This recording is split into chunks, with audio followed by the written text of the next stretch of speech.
friends, welcome to Madras Samayal. இன்னைக்கு நம்ம Madras Samayalல bread வச்சு சூப்பரான ஒரு ஸ்வீட் பண்ண போறோம். இது உள்ள அப்படியே அல்வா மாதிரி, வெளிய நல்ல கிறிஸ்பியா, அதே நேரம் நல்ல ஜூசியா இருக்கும். ரொம்ப ஈஸியா சூப்பரா நம்ம செஞ்சு முடிச்சிடலாம். இது பண்றதுக்கு ஃபர்ஸ்ட் வந்து நம்ம உள்ள வைக்கக்கூடிய அந்த ஸ்டஃபிங் தயார் பண்ணனும். அதுக்கு நான் இன்னைக்கு வந்து 1/2 கப் கடலை பருப்பு எடுத்துர்க்கேன். அதை வந்து தண்ணில அலசி சுத்தம் பண்ணி தண்ணி சேர்த்து ஒரு 2 மணி நேரம் போல ஊற வச்சுக்கோங்க. இப்போ கடலை பருப்பு நல்லா ஊறி ரெடியா இருக்கு. இதை வந்து ஒரு குக்கர்ல மாத்திடலாம். கூடவே தேவையான அளவு தண்ணி. நான் வந்து 1/4 கப் போல தண்ணி சேர்த்திருக்கேன். சேர்த்துட்டு மிதமான சூடுல 4 விசில் வேக வச்சு எடுத்துக்கோங்க. இப்போ கடலை பருப்பு நல்லா வெந்து ரெடியா இருக்கு. இதை வந்து ஒரு panல மாத்திடலாம். கூடவே 1/2 கப் சர்க்கரை. இது வந்து 100 கிராம். அப்படிலாம் நம்ம வெல்லம் கூட சேர்த்துக்கலாம். கடைசியா ஒரு சிட்டிகை உப்பு. எல்லாத்தையும் சேர்த்துட்டு இதை வந்து நம்ம கொஞ்ச நேரம் வேக வைக்கணும். கடலை பருப்பு நல்லா வெந்து வந்திருக்கு. ஆனா கொஞ்சம் முழுசா தெரியுது. நம்ம வந்து ஒரு ஸ்பூன் வச்சு இந்த மாதிரி ஸ்மாஷ் பண்ணும்போது ஈஸியா போயிடும். அப்படி இல்லனா ஒரு டம்ளருக்கு பின்னாடி பக்கம் வச்சு நல்லா அழுத்தி விட்டுக்கோங்க. முழுசா இருக்க கூடாது. இப்போ பார்த்தோம் அப்படினா கொஞ்சம் கெட்டியாக ஆரம்பிச்சிருக்கு. இன்னும் கொஞ்ச நேரத்துல ரெடி ஆகிரும். இப்போ பார்க்கறப்போ நல்ல ஒரு அல்வா பதம் வந்திருக்கு. இந்த ஸ்டேஜ்ல கொஞ்சமா நெய் சேர்த்துக்கோங்க. 1 ல இருந்து 2 டீஸ்பூன் போல நெய்.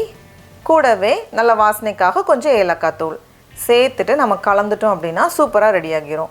ரொம்ப தண்ணியாவும் இல்ல, அதனால ரொம்ப கெட்டியாவும் இல்ல. கொஞ்சம் அந்த பால்கோவா பதத்துல இருக்கு. இந்த ஸ்டேஜ் வந்து கரெக்ட்டா இருக்கும். நம்ம ஆஃப் பண்ணி வச்சிடலாம்.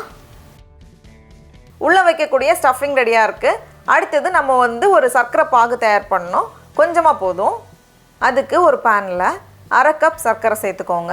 இது வந்து 100 கிராம். கூடவே சர்க்கரை மூழ்கிற அளவுக்கு தண்ணி. 1/2 கப்பை விட கொஞ்சம் குறைவா தண்ணி போதும். சேர்த்துட்டு சர்க்கரை கரைஞ்சு ஒரு சிறு கம்பி பதத்துக்கு வரணும். இப்போ இதோட பதம் செக் பண்றதுக்கு நம்ம கொஞ்சமா எடுத்துட்டு விரலுக்கு நடுவுல வச்சு பார்க்கறப்போ ஒரு சிறு கம்பி பதம் வருதுல்ல, இந்த பதம் வரணும்.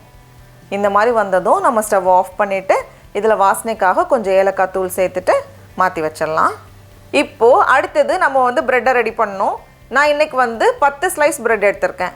இதை வந்து நல்லா தேய்ச்சிட்டு நம்ம உள்ள ஸ்டஃப் பண்ணிர வேண்டியதுதான். நான் இன்னைக்கு வந்து 10 ஸ்லைஸ் பிரெட் எடுத்துர்க்கேன். இப்போ இதுல இருந்து 1 எடுத்துட்டு நல்லா சப்பாத்தி கட்டை வச்சு நல்லா மெல்லிசா நம்ம வந்து விரிக்கணும்.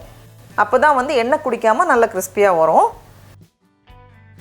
இந்த மாதிரி நல்லா மெல்லிசா விரிச்சு வச்சிருக்கேன். இப்போ வந்து ஏதாச்சும் ஒரு மூடி இல்ல வந்து ஒரு பாத்திரம் வச்சிட்டு நம்ம அழுத்திட்டோம் அப்படினா அழகா இந்த மாதிரி ரவுண்டா வந்துரும். பாருங்க இந்த மாதிரி. இந்த மாதிரி எல்லாத்தையுமே நம்ம ரெடி பண்ணி வச்சிடலாம். இப்போ இதுல இருந்து 1 எடுத்துட்டு நம்ம ஏற்கனவே ரெடி பண்ணி வச்சிருக்கோம்ல அந்த கடலை பருப்பு, அதுல இருந்து ஒரு ஸ்பூன் வச்சிட்டு நம்ம வந்து கவர் பண்ணிர வேண்டியதுதான். லைட்டா தண்ணி தொட்டுக்கோங்க. அப்பதான் வந்து பிரியாம அப்படியே இருக்கும்.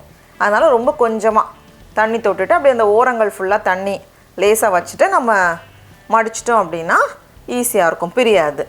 நல்லா கொஞ்சம் அழுத்தி வெச்சுக்கோங்க. அப்ப வந்து பிரியாம ரொம்ப சூப்பரா வரும். இதே மாதிரி எல்லாத்தையுமே ரெடி பண்ணி வச்சிருக்கேன். இப்போ இத வந்து நம்ம பொரிச்சு எடுத்துடலாம். எண்ணெய் வந்து கொஞ்சம் சூடா இருக்கணும். அப்பதான் வந்து எண்ணெய் குடிக்காம அழகா பொரிஞ்சு வரும். குறைவான சூடுல இருந்துச்சுனா கொஞ்சம் எண்ணெய் குடிக்கிற மாதிரி இருக்கும். அதனால இந்த ஸ்டேஜ் வந்து அந்த போட்டதுமே அந்த பபிள்ஸ் வருதுல, அந்த ஸ்டேஜ் கரெக்ட்டா இருக்கும். இப்போ இத வந்து திருப்பி போட்டுட்டு 2 பக்கமும் நல்ல ஒரு கோல்டன் பிரவுன் கலர் வரது வரைக்கும் நம்ம வந்து பொரிய வச்சு எடுக்கணும். இப்போ பார்த்தோம் அப்படினா எல்லாமே சூப்பரா பொரிஞ்சு வந்திருக்கு. நல்ல ஒரு கலர் வந்திருக்கு. இப்போ இத எடுத்து நம்ம வெளிய வச்சிடலாம். அந்த எண்ணெய் ஃபுல்லா வடிகட்டிக்கோங்க. பார்க்கவே அவ்வளவு அழகா இருக்கு. இதே மாதிரி நான் எல்லாத்தையுமே பொரிச்சு வச்சிருக்கேன். 2 பேட்சா பொரிச்சேன்.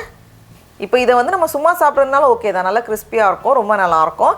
ஆனா கொஞ்சம் இனிப்பு வந்து கொஞ்சம் குறைவா இருக்கும். அதனால இத அப்படியே எடுத்து நம்ம அந்த சர்க்கரை பாகுல ஒரு 2-3 வாட்டி டிப் பண்ணா போதும்.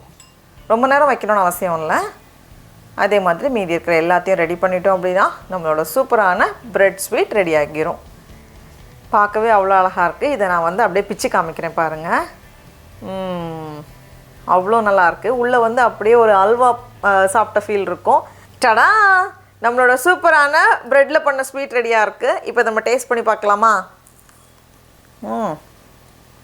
அப்படியே எல்லாத்தையும் சேர்த்து கடிக்கும்போது அவ்வளவு நல்லா இருக்கும். நீங்களும் கண்டிப்பா இந்த ரெசிபியை வீட்ல செஞ்சு பாருங்க. உங்களுக்கு இந்த வீடியோ பிடிச்சிருந்துச்சுனா மெட்ராஸ் சமையலுக்கு சப்ஸ்கிரைப் பண்ணுங்க. நாவின் சுவை அரும்புகள் மலரட்டும்.